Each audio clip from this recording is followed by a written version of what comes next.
Wall Street, el centro del poder financiero en América.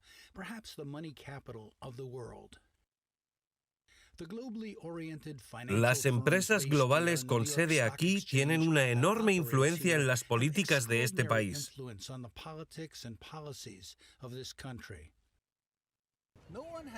Nadie los ha elegido. Intentan deshacer las regulaciones que los rigen impuestas por el Congreso. Wall Street es solo una de las muchas fuerzas poderosas que operan en las sombras. Investigaremos su fuerza en los medios militares, industriales y corporativos. En esta serie documental nos adentraremos en ellos y descubriremos quién gobierna América.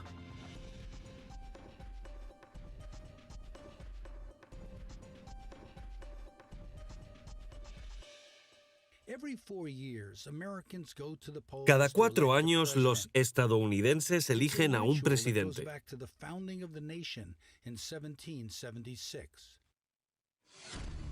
América en problemas. Cada 4 años la política domina nuestras pantallas de televisión, las noticias y el discurso nacional. Obama en materia de ética. Obama aspira a la reelección.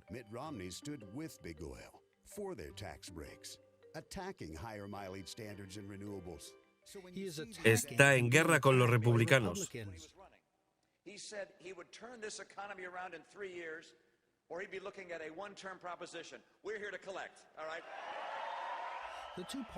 Los dos partidos están en guerra política, pero es como una carrera impulsada por millones de dólares utilizados para la publicidad.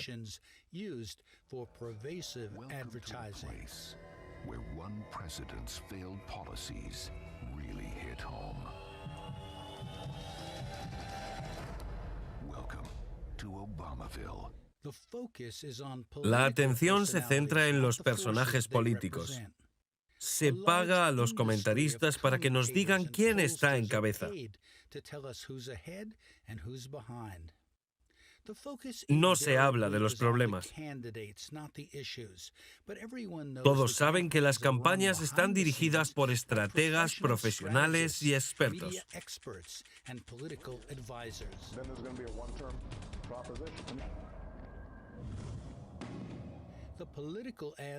Los anuncios políticos son cínicos y astutos. Las palabras están escritas. Los eslóganes tienen como objetivo promover la percepción y reforzar los prejuicios. El marketing es la misión, vender, no informar. Este espectáculo se presenta como un triunfo de la democracia. Pero ocupar un cargo no significa necesariamente estar en el poder. Los americanos creen que deciden su futuro, pero ¿lo hacen realmente?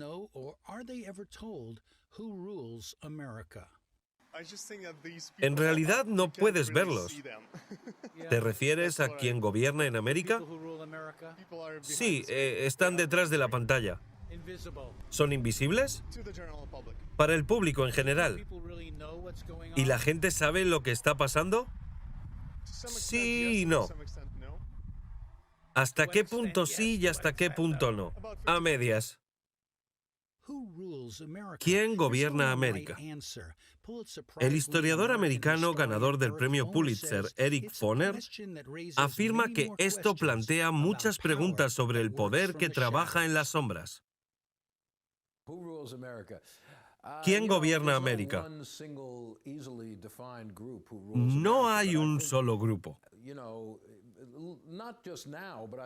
Por un par de generaciones hemos tenido una élite de poder, conexiones de personas en los negocios, política y ejército, que determinan los cambios.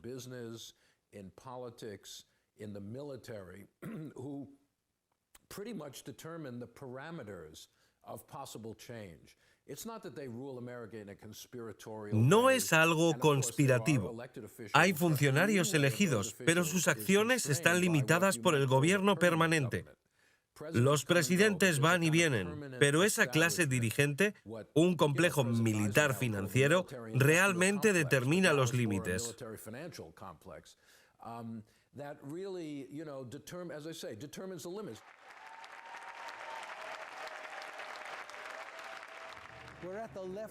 Estamos en el Left Forum, una reunión de intelectuales y académicos progresistas.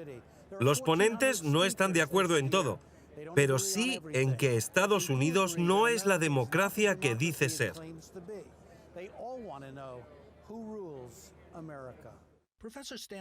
Stanley Aronovich escribe sobre los estudios de C. Wright Mills, quien escribió sobre la existencia de una élite de poder llamada el 1%.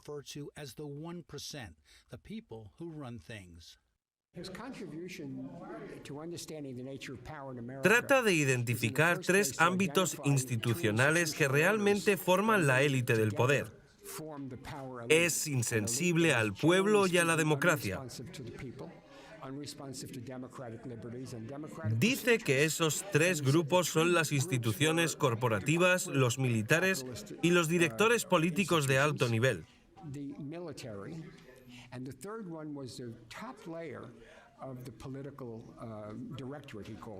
Son los líderes nacionales, la rama ejecutiva del gobierno. El Congreso está en los niveles intermedios del poder. No comparte realmente la decisión de hacer la guerra o sobre la política económica principal. Está básicamente fuera del poder.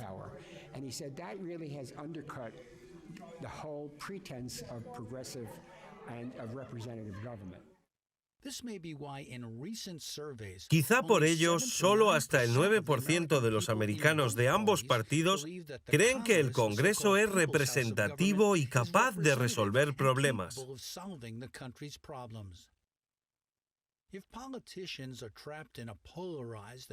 Si los políticos están atrapados en un estancamiento polarizado y partidista, ¿quién ejerce el poder de decidir cuáles deben ser las prioridades y políticas del país?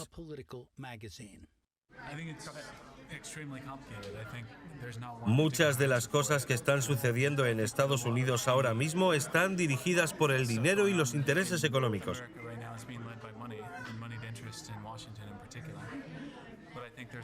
Pero también hay un movimiento emergente desde la base. ¿Es la clase dirigente en América un concepto anticuado?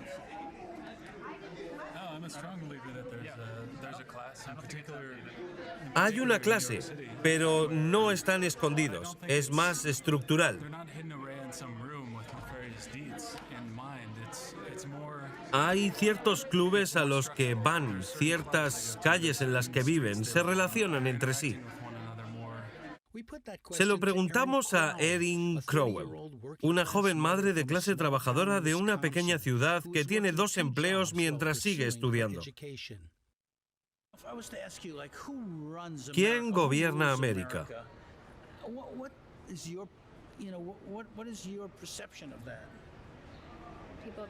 La gente que tiene el dinero para enviar grupos de presión a Washington.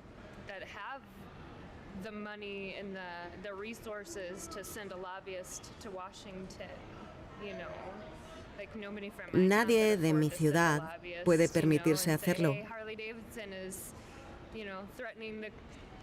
No tenemos ninguna manera de podernos defender.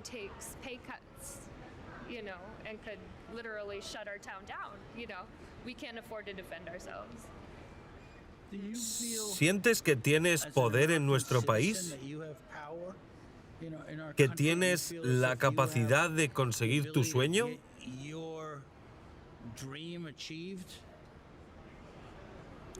Siento que se me escapa. No creo que lo haga. El sueño para mí es terminar la universidad y cuidar de mí y de mi hijo.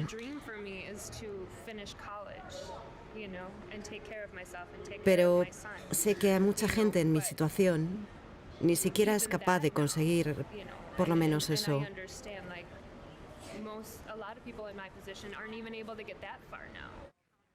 Si los ciudadanos que deberían estar al mando no lo están, ¿quién lo está? Los americanos más ricos mandan a través de instituciones no elegidas que actúan en su propio interés. Al final, el Estado y el sistema se fusionan, sostiene el analista político Leo Panitch. Hay una fuerza externa que controla el Estado americano. Es capitalista en su esencia, muy organizado. No lo hace porque haya influencia de Wall Street y de un complejo militar industrial. Lo hace porque está estructuralmente integrado con Wall Street.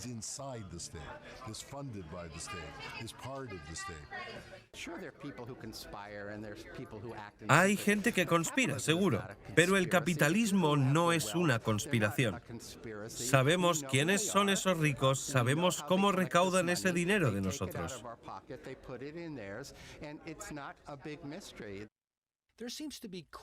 Parece que hay fuerzas corporativas, además de Wall Street, que ayudan a guiar nuestra política y economía. El analista político Michael Clare afirma que la falta de cobertura mantiene al público en la sombra.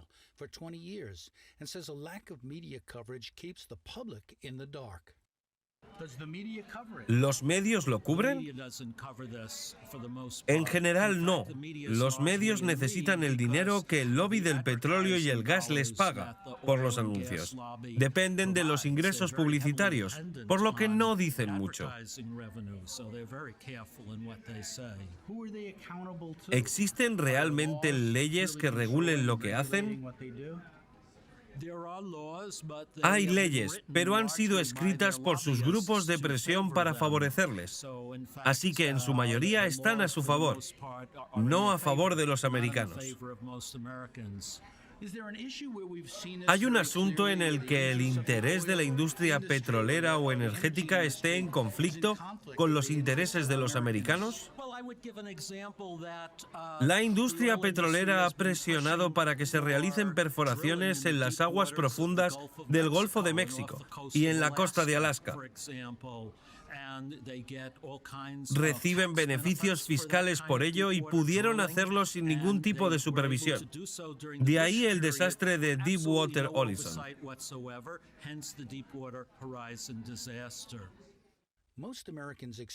La mayoría de los americanos conocen la industria del petróleo en el surtidor de gasolina, donde los precios suelen subir debido a la especulación y también a través de la publicidad televisiva.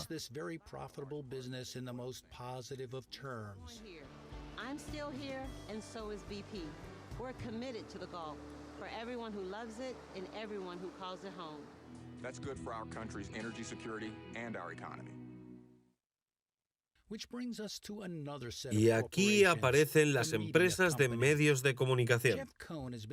Jeff Cohen ha escrito sobre su impacto en la formación de la opinión de los americanos sobre su país y su sistema de poder. Son los mismos medios que citan a los expertos que empujaron a nuestro país a la guerra con Irak.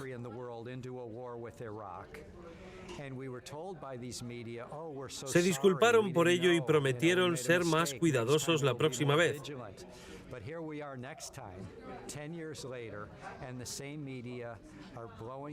10 años después, los mismos medios nos engañan sobre un programa de armas en Irán que no existe.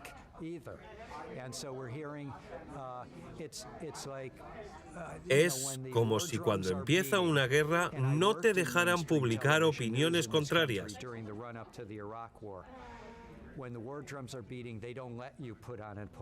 Intentamos publicar las opiniones que mostrarán esa inteligencia que justificaría el ataque a Irak, pero nos quitaron.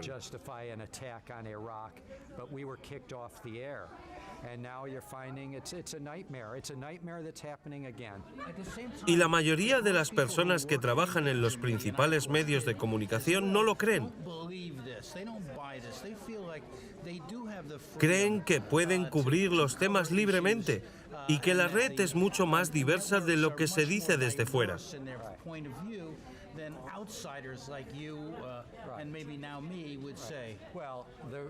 Los que cuestionaron las pruebas de que había amenaza de armas de destrucción masiva tenían toda la razón, y a la mayoría nos echaron de la televisión. Los que se equivocaron han ascendido.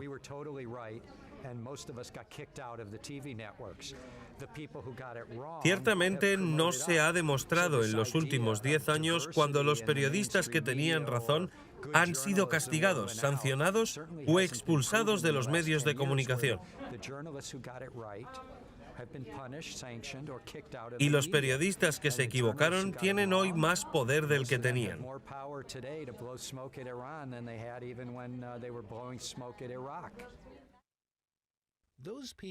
Las personas que poseen instituciones son normalmente muy conscientes del poder que tienen como parte de una clase dominante, dice Brian Drolet.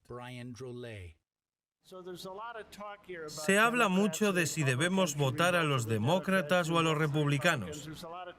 Se habla de los ricos frente a la masa de los pobres. Pero nos olvidamos de la estructura de nuestra sociedad. En los años 30 y 60 existía la clase obrera.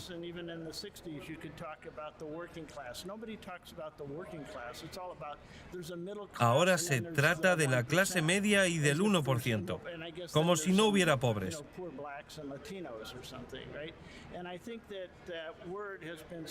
Esa palabra ha sido desinfectada y borrada del vocabulario.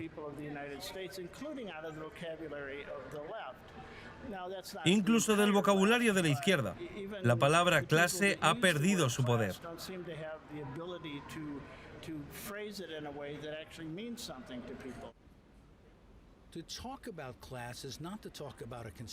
Hablar de clase no es hablar de una conspiración, sino de un sistema complejo que ha evolucionado a lo largo de los años.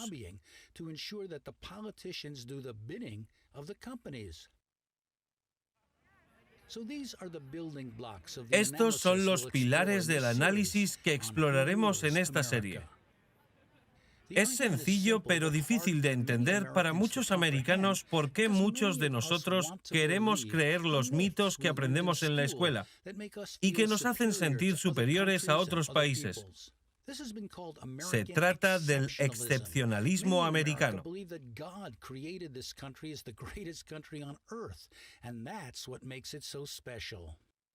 Deberíamos empezar por cómo se fundó Estados Unidos. Roxanne es una líder de los indígenas americanos, los primeros americanos. Había que eliminarlos porque se querían sus tierras.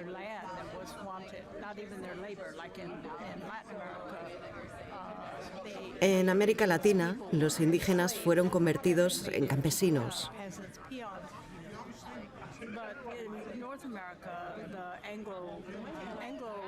Pero aquí, el anglocolonialismo tuvo el objetivo de eliminarlos para poderles quitar sus tierras.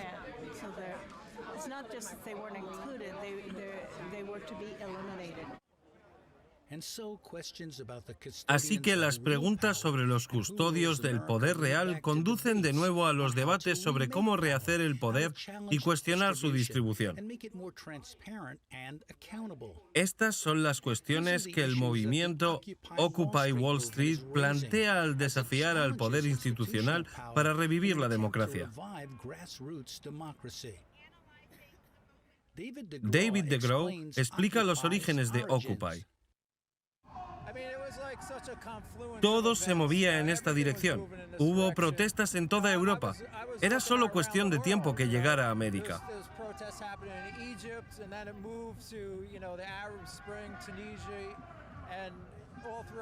Es solo una progresión natural para aparecer aquí. Aparece aquí porque a pesar de que la riqueza está tan concentrada, la gente tiene un sistema de medios de comunicación donde están tan propagandizados y se sienten aislados.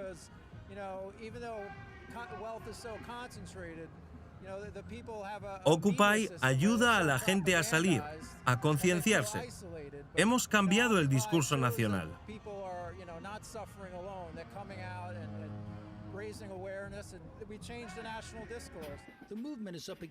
El movimiento se enfrenta a poderosas fuerzas con dinero, a las fuerzas policiales y a la clase política. Mucha gente comparte la misma esperanza.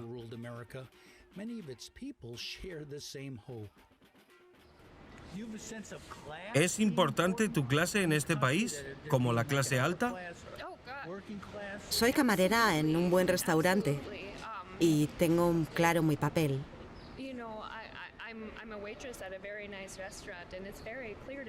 Lo puedes saber solo por el diálogo con la gente.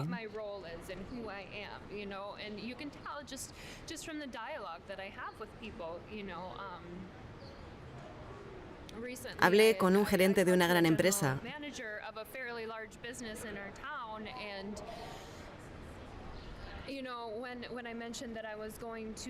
Si vieras su cara cuando mencioné que iba a una escuela pública,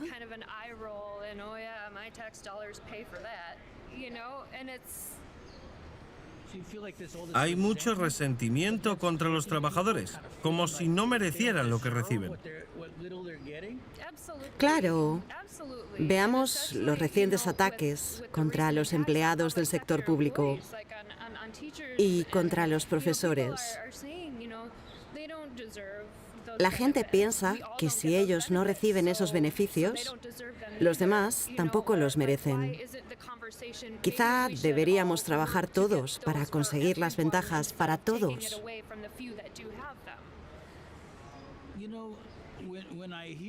Me doy cuenta de que vivimos en un país en el que el sueño se le escapa a mucha gente y no se siente poderosa. No sienten que puedan hacer algo, cambiar las cosas.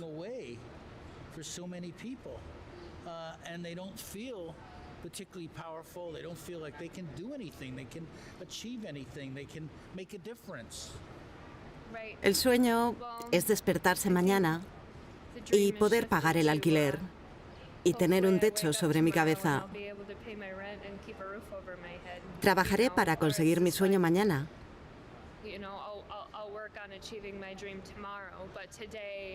Pero hoy tengo que ir a clase y hacer mi trabajo. Y dormir un par de horas.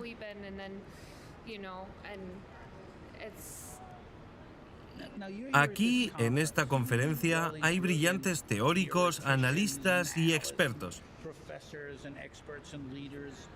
¿Qué opinas de esta idea de reunirse para marcar la diferencia?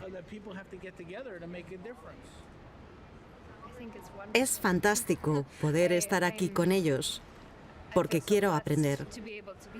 Creo que mi trabajo es aprender de estas mentes brillantes y así poder llevar esto a la gente, mostrarles y explicarles, ya que no tenemos acceso a este tipo de cosas a diario. Así que espero tratar de iluminarlos un poco.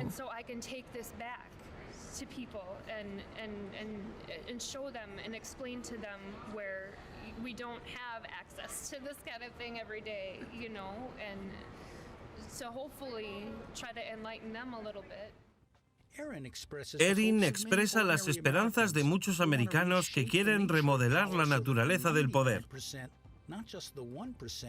No es una batalla que ella sienta que está ganando. Tal vez por eso ella, como muchos, quiere saber quién gobierna América. La cuestión de quién gobierna fue planteada al principio y respondida por la Revolución Americana,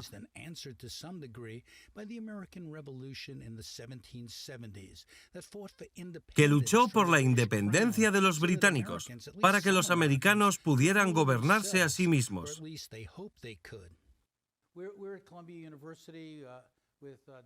El doctor Eric Foner, historiador, escritor y profesor de la Universidad de Columbia.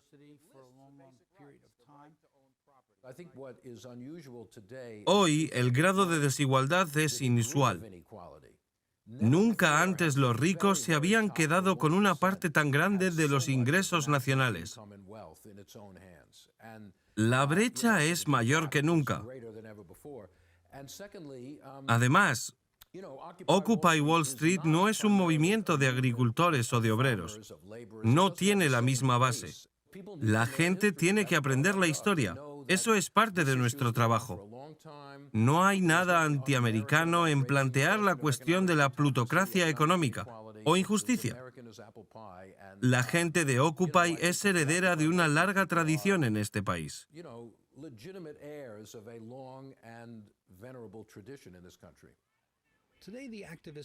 Los activistas de Occupy luchan por la independencia y la justicia económica frente a la dominación de una pequeña élite en nombre de la mayoría.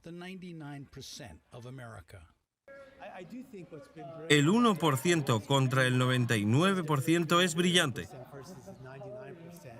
Es una estructura de poder no democrática que influye en la política, la economía, la sociedad y la cultura. ¿Qué impacto ha tenido Occupy en el planteamiento de cuestiones básicas sobre la naturaleza del poder en América? Tiene un impacto en la percepción. Ha cambiado el discurso. La cuestión es si será capaz de cambiar la política. No debería preocuparse por cambiar la política a corto plazo. Para cambiarla a largo plazo hay que crear un movimiento mayor y hay que preguntarnos qué tipo de vida queremos. ¿Cuál es la buena vida? David DeGraw acuñó la expresión 99% 1% y fue uno de los primeros organizadores de Occupy. Explicó por qué es tan urgente saber quién gobierna América. Los grandes bancos y la riqueza concentrada han amañado el proceso político. Tenemos un país en el que los millonarios americanos tienen 46 billones de dólares, una cifra asombrosa. Pero en la última generación toda la riqueza ha ido a esa élite, el 1%. Hay 400 personas que tienen tanta riqueza como la mitad de la población.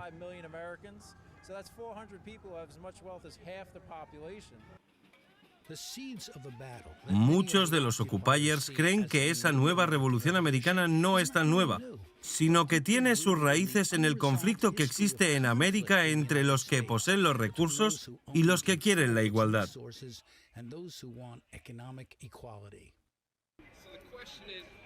Entonces, ¿quién gobierna América?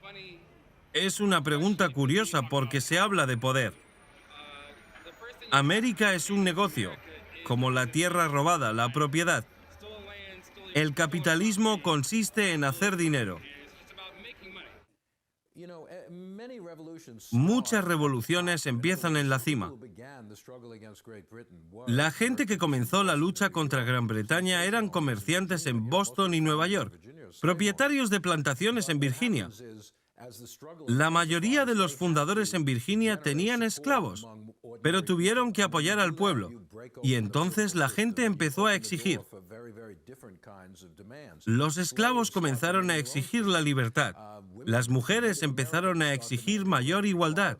Cuando una clase privilegiada comienza la resistencia, no dice cómo va a ser todo el proceso.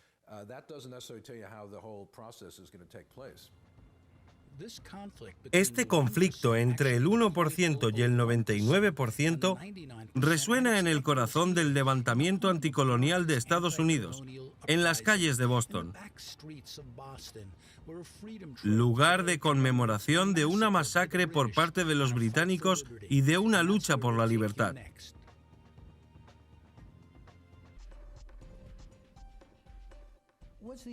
¿Fue la Revolución Americana una revolución?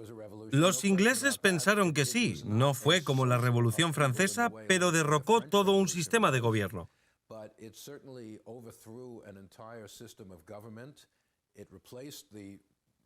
Sustituyó a la clase dirigente por otra y planteó estos problemas de igualdad.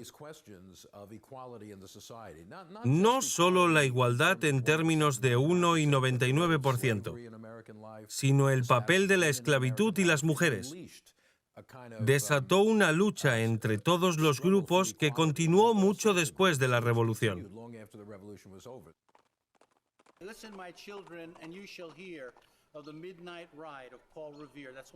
La cabalgata de medianoche de Paul Revere es uno de los poemas más famosos de la Revolución Americana.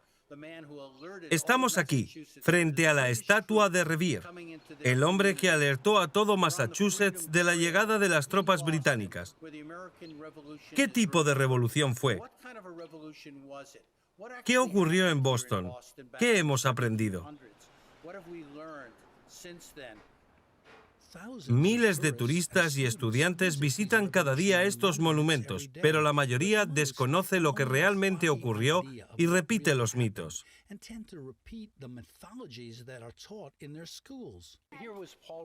Aquí estaba Revere, uno de los grandes héroes revolucionarios. ¿Estáis aquí para ver su estatua? ¿Puedo haceros una pregunta al respecto? ¿Quién era Paul Revere? Fue un padre fundador. Escribió la cabalgata para advertir sobre los británicos. ¿Sabéis que era un hombre de negocios muy rico aquí en Boston? ¿Quería unirse al ejército continental y lo rechazaron? No lo sabía.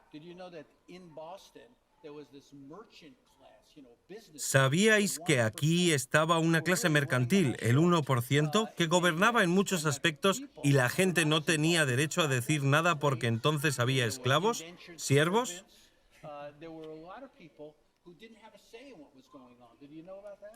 No sabía nada de él.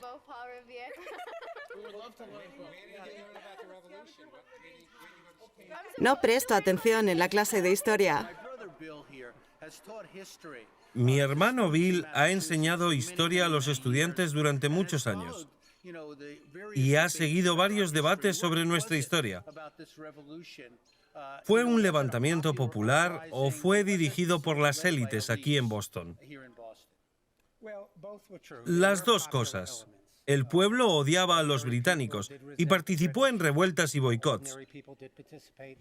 Pero entonces había el 1%. Los líderes de la revolución la dirigieron. No utilizaban palabras como libertad para que la gente se olvidara de su propio descontento en las colonias y de sus propios intereses. La clase empresarial no quería más impuestos sobre sus productos. Querían competir con los productos británicos y como resultado hubo el Tea Party. Y había comerciantes como John Hancock que se dedicaba al contrabando de mercancías. No querían pagar los impuestos británicos. Cuando se codificó esta revolución en la Convención Constitucional, la gente que fue invitada fueron los grandes terratenientes, la clase mercantil.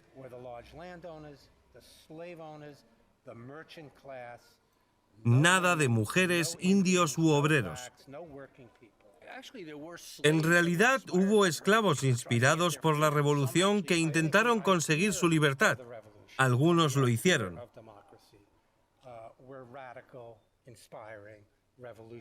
La idea de la revolución y la democracia eran radicales, inspiradoras, revolucionarias.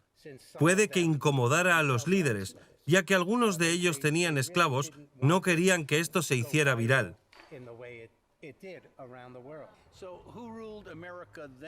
Entonces, ¿sus nietos son los que están gobernando hoy? Y a veces los descendientes directos de esa gente.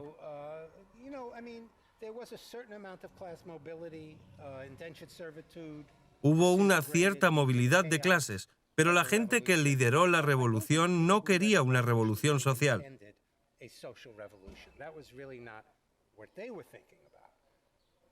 Después de la revolución, gente como Daniel Chase, un granjero y capitán en la revolución, trató de organizar otra revolución contra los que reemplazaron a sus patrones ingleses.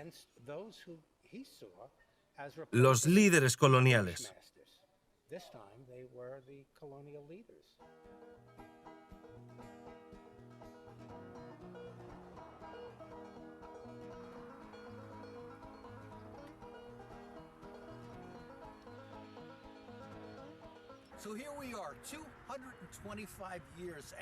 Más de 2 siglos después de que la rebelión de Shays sacudiera el oeste de Massachusetts para destronar a la élite, tenemos un monumento para Shays y los que lucharon con él. Aquí se colocan banderas americanas en su lápida en señal de apoyo a los valores por los que luchó.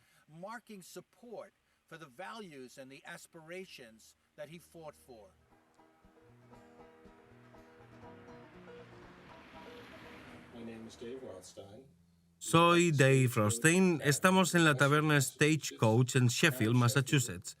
Y este es un cuadro de Shays, un miliciano. Luchó en la Revolución y cuando volvió encontró a los campesinos excluidos y a muchos encarcelados por la misma crisis de la deuda que sufrimos hoy.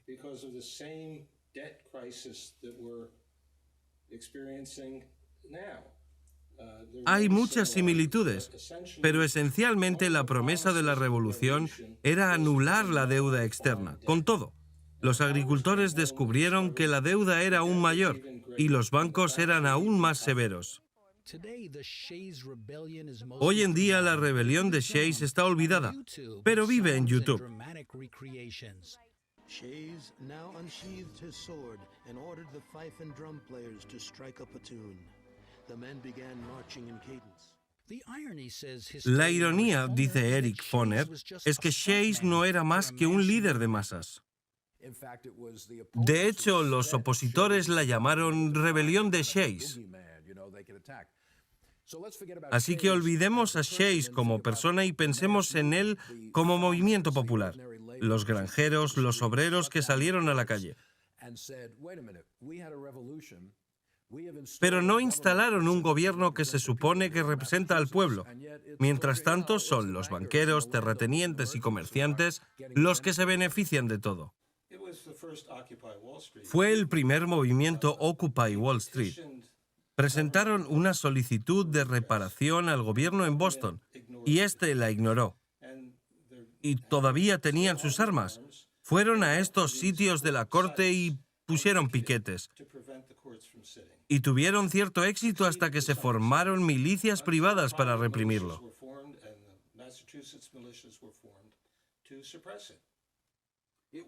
Fue suprimido cerca de aquí, ¿verdad? La última batalla tuvo lugar en Sheffield. La dirigió el brigadier Ashley, cuya casa todavía está aquí. El coronel Ashley y sus padres fueron unos de los héroes de la Revolución.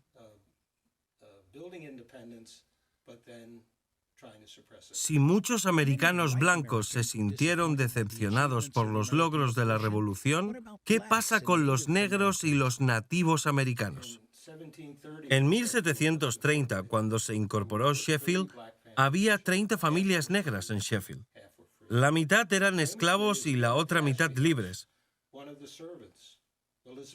Elizabeth Freeman, una sirvienta de la casa de los Ashley, escuchó toda la charla sobre la Declaración de Independencia de Massachusetts durante la cena. Ella pensó que tal vez podría calificarse, y de hecho se presentó en la corte y ganó su libertad.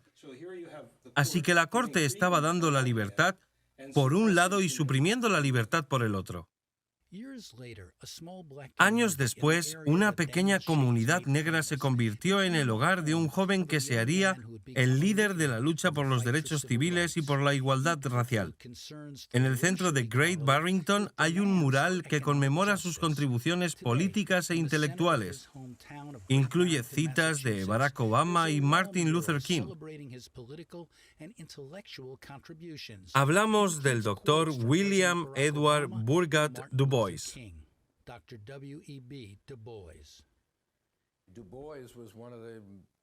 Du Bois fue uno de los gigantes del siglo XX. Du Bois planteó los problemas que aún nos acompañan. La cuestión racial en América es el problema de la línea de color. Sigue siendo un problema en este país y fuera de él. Du Bois habló de la igualdad económica y de cómo conseguirla. Es un escritor y pensador brillante, y mucho de lo que dijo sigue siendo relevante. ¿Y los indígenas? Debían ser eliminados porque lo que se quería era su tierra, ni siquiera su trabajo. Roxanne forma parte de los movimientos indígenas en Estados Unidos y dice que los indígenas estaban siendo exterminados. Le preguntamos por la revolución. No fue una revolución, fue una guerra de independencia del poder colonial. Pero no fue una revolución anticolonial como las de Sudamérica o Haití. Así hay muchos relatos diferentes sobre los orígenes de los Estados Unidos. Estados Unidos, por supuesto, fue fundado como un estado de pobladores. Se convirtió en una potencia imperialista y la democracia siempre ha sido una oligarquía. Una democracia capitalista con una retórica de populismo que está fuertemente basada en la raza. Si eres negro, un esclavo, eres indígena. Si eres blanco y colono, puedes ser un rey, un propietario.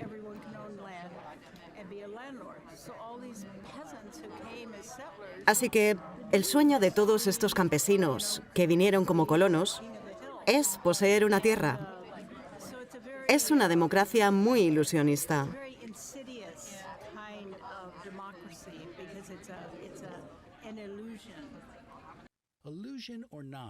Con todo esto, este es un tema que debe ser examinado si queremos entender quién gobierna América, los orígenes del 1%. Es una parte de la historia que la mayoría de los americanos probablemente desconocen. ¿Te parece que muchos de los americanos no saben todo acerca de su propia historia? Hay muchos estudiantes a los que enseñé que nunca estuvieron en el lugar en el que estamos ahora. Y creo que muchos niños no sabían de esa historia más allá de los campos de batalla locales y demás. La otra cosa sobre la Guerra de la Independencia es que empezó aquí en Boston, pero pronto se involucraron los británicos, los holandeses y los franceses. Se convirtió en una guerra internacional, todos luchando en la tierra americana. Y la intervención francesa fue muy decisiva para nuestro éxito.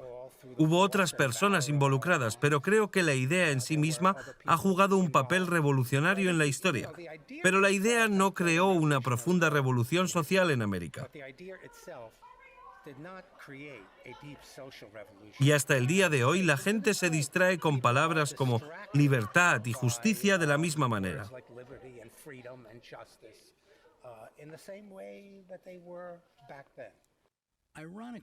Irónicamente, el Tea Party que inspiró el moderno movimiento derechista, Tea Party Movement, fue una protesta contra el imperialismo corporativo. ¿Por qué el té?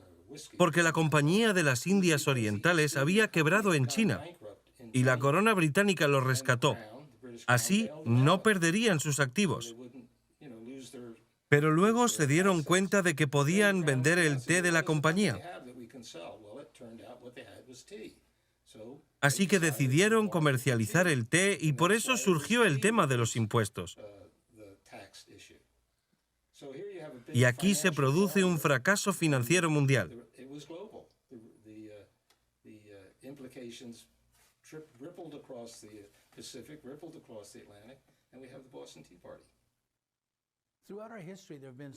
Ha habido una especie de teorías conspirativas sobre esto. Hoy en día, tanto la derecha como la izquierda parecen ver el Banco de la Reserva Federal como una conspiración elaborada en 1913 sin ningún proceso adecuado. El pensamiento conspirativo está arraigado en nuestra cultura política. Ya sea que los católicos antes de la Guerra Civil trataran de debilitar a los Estados Unidos o que otros grupos en diversas épocas, los inmigrantes, trataran de destruir la cultura americana. O la Comisión Trilateral que supuestamente gobernaba el mundo entero.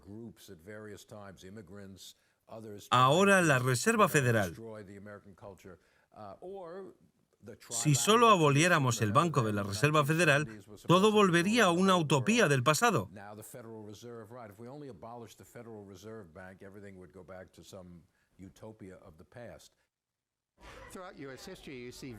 A lo largo de la historia de América se ven movimientos de derecha que señalan chivos expiatorios en la sociedad y que suelen estar ya marginados de alguna manera. Pero llega un momento en el que resulta realmente útil para los poderes de la élite, ya sea en el gobierno o en las empresas, fomentar estos movimientos. Así tenemos el Tea Party, los movimientos milicianos o el Ku Klux Klan. Y esto consiste en reclutar gente furiosa, blanca y privilegiada, que piensa que va a caer por la pendiente socioeconómica.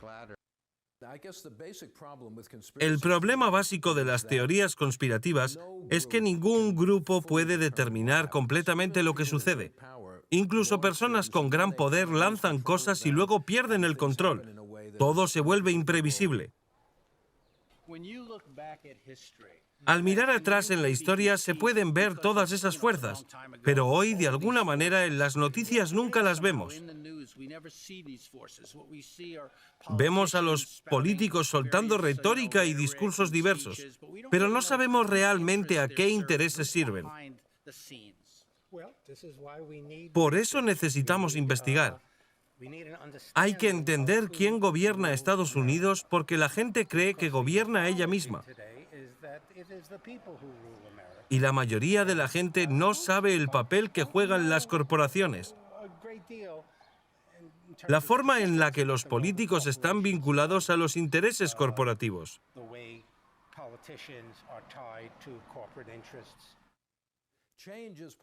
El cambio es posible. Cuando se trata de quién gobierna América y de una élite de poder, no se debe decir que nada es posible, que todo está bajo control. Muchos de los principales movimientos populares de nuestra historia nos sorprendieron. Nadie lo esperaba. Lo mismo ocurre con Occupy Wall Street.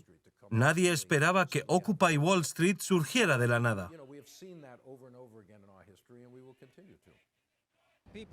La gente dice que somos el 99%, pero son un par de cientos de personas en este país que tienen una riqueza inmensa. Si observas nuestro proceso electoral, es algo así como la centésima parte del 1% la que se encarga de un 80% de la financiación de las campañas.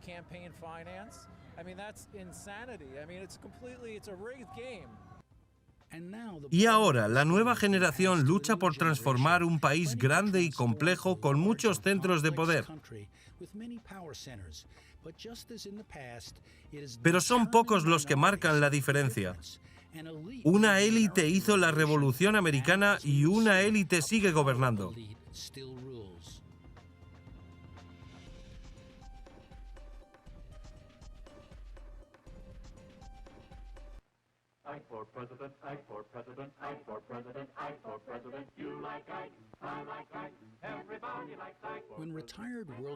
Cuando el general retirado de la Segunda Guerra Mundial, Eisenhower, se presentó a presidente, era un héroe militar, un héroe americano.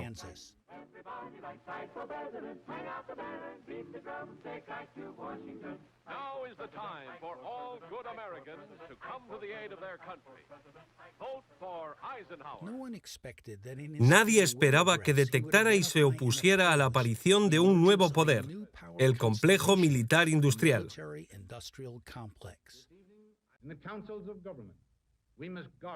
Debemos protegernos contra la adquisición de influencia por parte del complejo militar industrial. El potencial para el aumento desastroso del poder equivocado existe y persistirá. No podemos permitir que esto ponga en peligro nuestra libertad o democracia. Vio que la justificación del poder gubernamental con el empresarial podía llevar a una influencia injustificada y a un poder equivocado.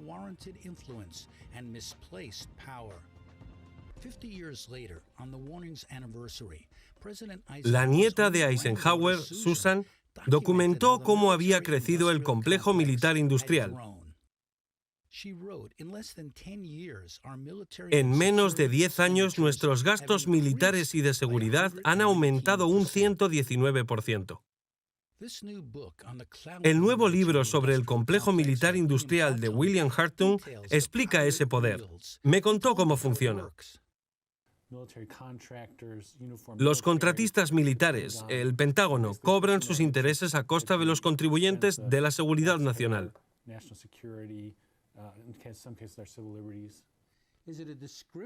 ¿Eso es real?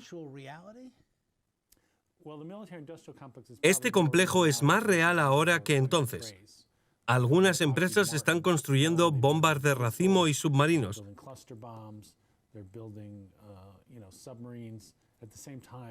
Al mismo tiempo, ayudan a procesar tus impuestos. Manejan bases de datos de huellas digitales para el FBI. Se convirtió en un tipo de agencia de seguridad nacional.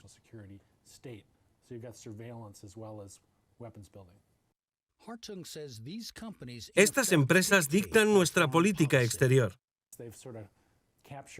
Han acaparado nuestra política exterior y militar por sus intereses. David Swanson cree que el complejo se basa en las guerras para seguir a flote.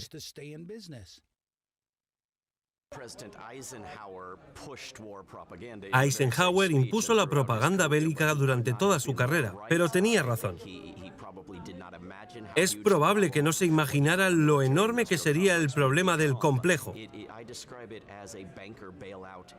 Cada año se invierte más de $1 billón en la maquinaria del asesinato. Más de lo que todos los países del mundo ponen en el ejército cada año.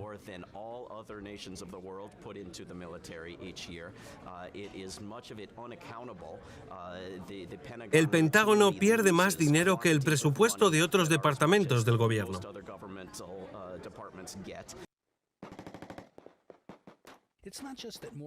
No se trata solo de gastar dinero en armas, sino de un aumento general del poder empresarial no solo en el ámbito militar.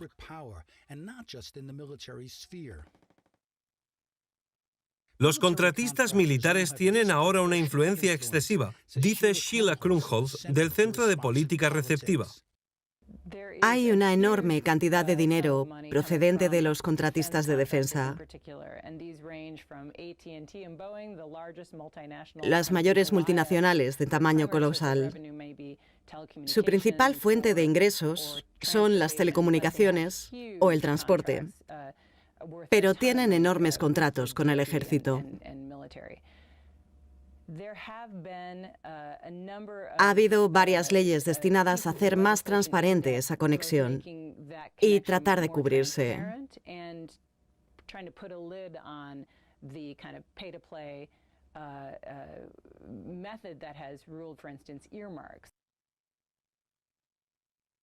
¿Existe un patrón de empresas militares e industriales que hacen negocios con el Pentágono y que dan dinero a los políticos?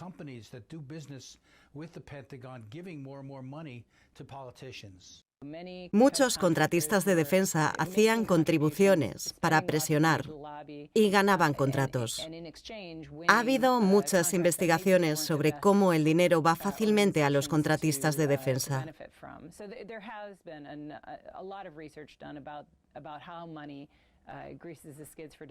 Son otras formas de influencia elitista, donde la gente del Departamento de Defensa prepara a la industria privada, donde obtienen enormes sumas de dinero en la industria privada.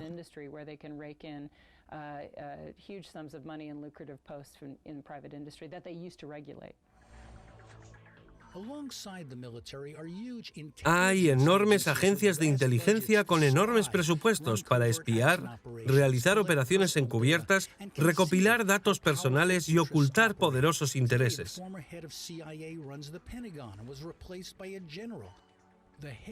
incluso cuando grupos como Wikileaks intentan divulgar información oculta.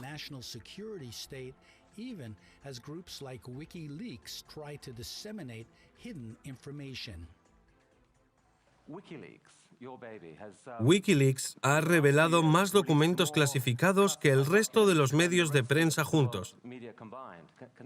¿Es cierto? Sí. Imaginad cómo de mal estarán haciendo su trabajo que un grupo de activistas puede mostrar más documentos clasificados que ellos juntos. No veo distinción entre el gobierno electo y una corporación. Años antes, un ejecutivo de una empresa de coches se convirtió en secretario de Defensa. Charles Wilson afirmó: "Lo que es bueno para General Motors es bueno para América". General Motors es una compañía de coches que se convirtió en un proveedor de defensa mantenida a flote por los gastos militares para convertirse después en un prestamista de hipotecas fraudulentas de Wall Street.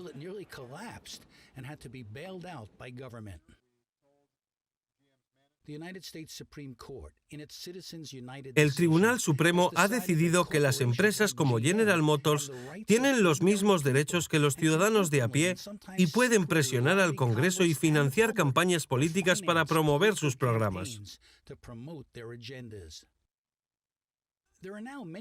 Ahora hay muchas críticas contra Citizens United.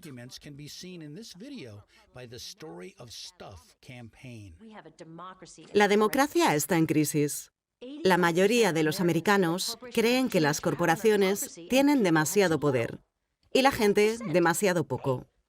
Unámonos y recuperemos nuestra democracia de sus manos.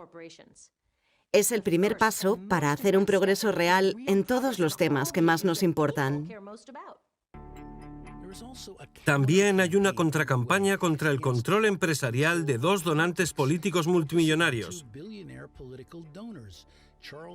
Charles y Edward Koch, industriales y financiadores de campañas conservadoras.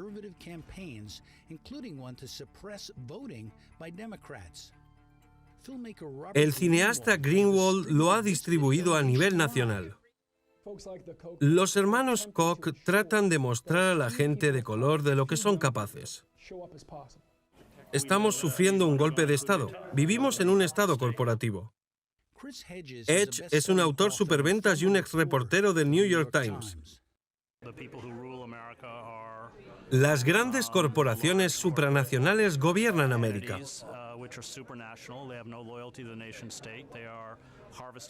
No son leales al Estado.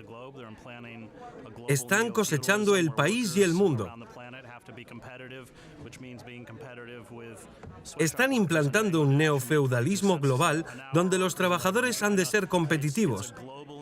Trabajadores como los de Bangladesh que ganan 22 céntimos por hora. Son intocables y más poderosos que los gobiernos.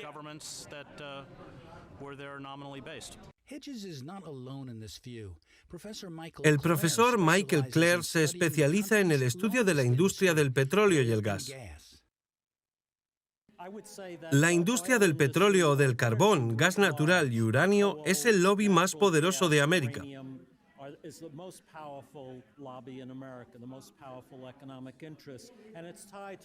Está ligada a las industrias del automóvil, de la construcción de carreteras y del turismo. Trabajan juntos para mantener a América adicta al petróleo y evitar la transición a los combustibles alternativos. ¿Influyen en nuestra política o en Washington?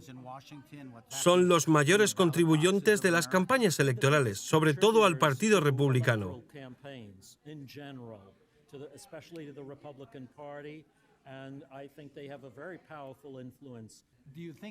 ¿Saben los americanos lo poderosos que son? Solo los que ven este poder en su vida.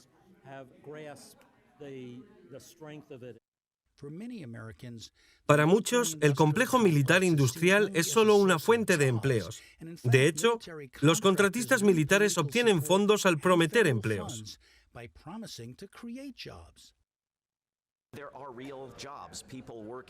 Realmente hay gente trabajando en las fábricas de armas, pero es un fraude. Porque esos mismos dólares pueden invertirse en cualquier otra industria, como las infraestructuras o la educación, y producir más empleos.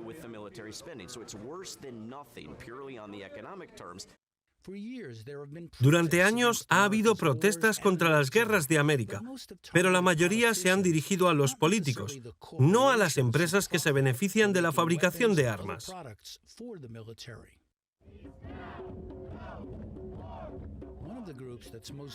Uno de los grupos más visibles en esta lucha es Code Pink. Medea es su cofundadora. Nosotros no gobernamos América, ni los demócratas. Las corporaciones sí. He estado trabajando sobre las guerras y me ha asombrado lo poderosos que son estos fabricantes y contratistas. Hoy estoy trabajando en el tema de los drones. ¿Sabes que hay reuniones sobre drones en el Congreso? En vez de tener reuniones para alimentar a los niños, decidieron que era más importante hablar de drones, porque todos los fabricantes los están financiando.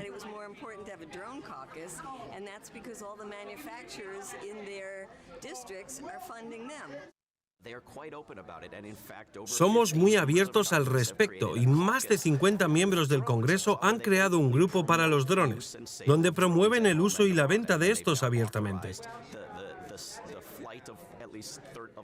Ahora han autorizado el vuelo de miles de drones en el cielo, por alguna razón, mientras que hay que hablar de los mayores, de los niños, del sistema de salud o de la energía verde.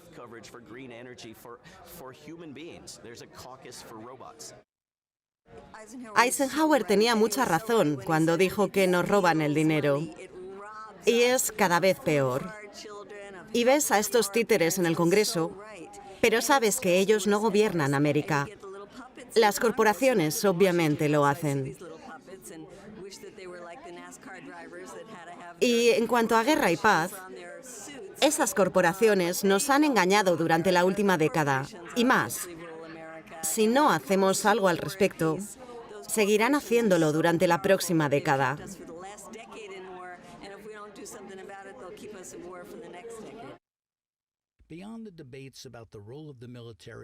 Hay un desafío aún mayor porque América ha evolucionado de una nación a un imperio con bases en ultramar, intereses económicos y negocios turbios por todo el mundo.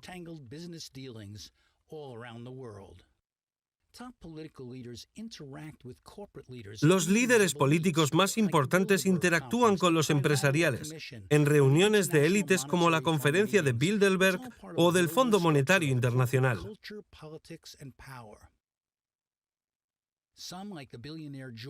El multimillonario George Soros me dijo que las decisiones del Foro Económico Mundial suelen tomarse entre bastidores, no en eventos públicos.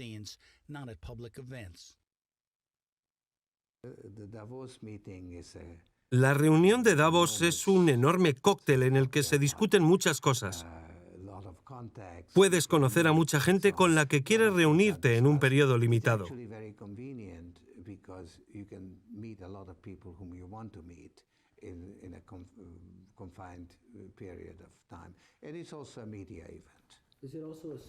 ¿Es también un símbolo del crecimiento del poder económico excesivo?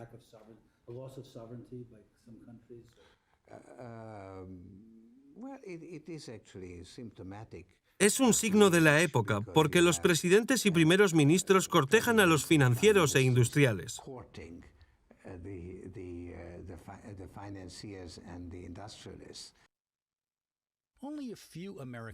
Solo unos pocos entienden cómo la corporatización y la globalización van de la mano. Walter Teague fue uno de los activistas contra la guerra de Vietnam. Cree que la gente está atrapada en los mitos. Le pregunté cómo explicaría esta situación a los marcianos. Les tendría que explicar cosas absurdas. No utilizaría ciertos términos que los americanos utilizan porque si hablas de la democracia, del libre albedrío, de cómo América es el número uno, Todos esos términos pueden impedirles entender lo que estás diciendo.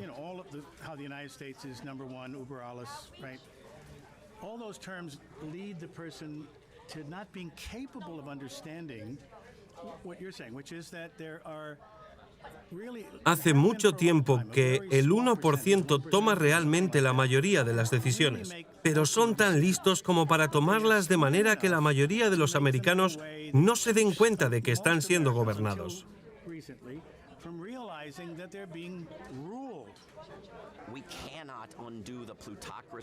Para acabar con la plutocracia, la cleptocracia, hay que acabar con el complejo militar industrial.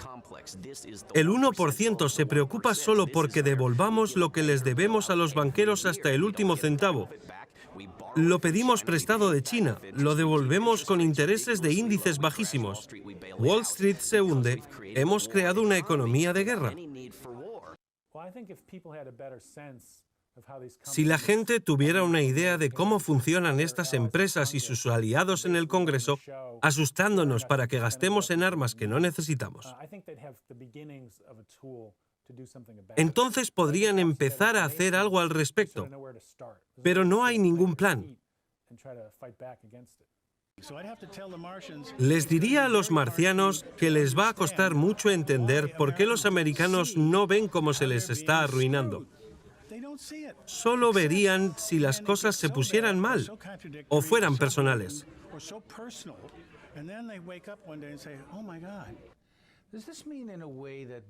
Son una de las fuerzas que gobiernan nuestro país de las que la mayoría de la gente no tiene ni idea.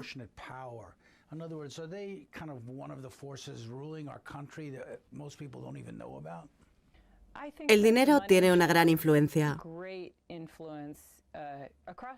más en temas tan trascendentes como este, que en ocasiones parece no preocupar al ciudadano medio.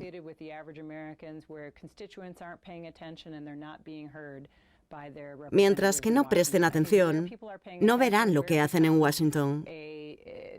Si la gente prestara atención, sería un problema que todo el mundo vería.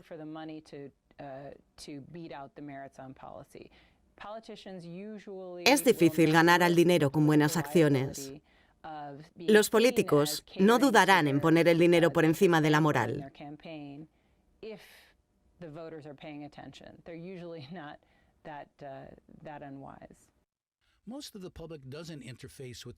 La mayor parte del público no se da cuenta con el complejo militar industrial porque participa en la economía como consumidor. Pero incluso ahí le afecta el cambio de poder y la desigualdad económica que le hace endeudarse más. George Scribner is an executive with a corporation that advises other corporations. Hoy se necesitan $200,000 al año para tener éxito. Le pregunté a George Scribner cómo afecta la desigualdad a nuestra política.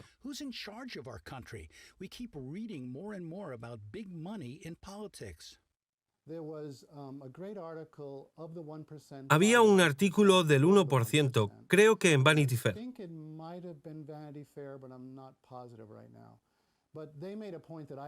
Desde la Segunda Guerra Mundial, el voto era algo importante.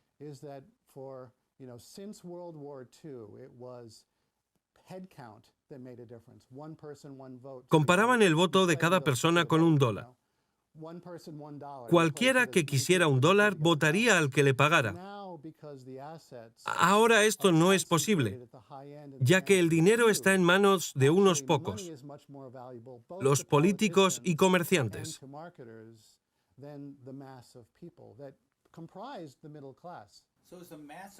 Una gran cantidad de gente se queda sin dinero. Ciertamente son menos importantes, pero es posible que vieran cómo son manipulados. Eso haría que hubiera menos demanda de productos y servicios.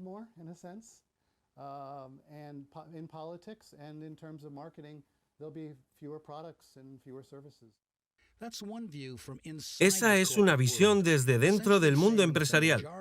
Los americanos tienen menos poder económico y político. La gente con dinero gobierna América porque puede adquirir poder. Lo bueno de América es que creemos que cada uno puede marcar la diferencia. Y hay suficientes oportunidades para hacerlo. Eso me hace pensar que el futuro no será tan malo.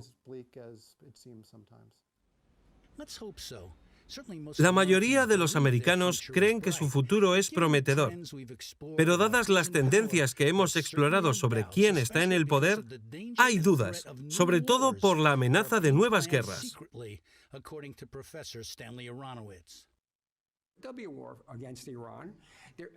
Habrá una guerra contra Irán. Las cosas así están sucediendo en este mismo momento, en marzo de 2012.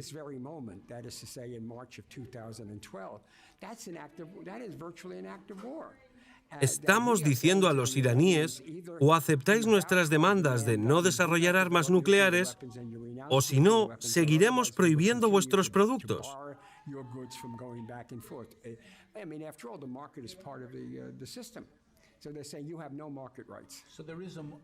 ¿Hay una guerra en marcha ahora mismo? Creo que sí. Pero la mayoría de los americanos no lo saben, ¿verdad? Así es. ¿Saben realmente de esta élite de poder? ¿Por qué y cómo pueden cambiarlo? Porque no tenemos una izquierda que realmente hable de quien tiene el poder. Occupy hablaba de que el 99% está privado de poder económico.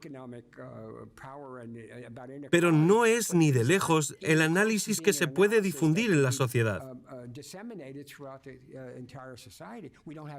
No tenemos periódicos diarios. Tenemos Twitter.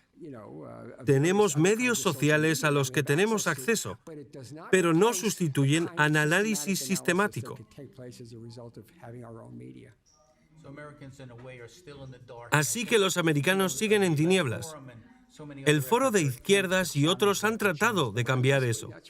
Pues sí, así es. Incluso Eisenhower expuso el complejo militar industrial. Recordó también que todos los americanos deseaban la paz y la justicia. Todos los pueblos van a convivir en paz gracias a la fuerza vinculante del respeto y el amor mutuos.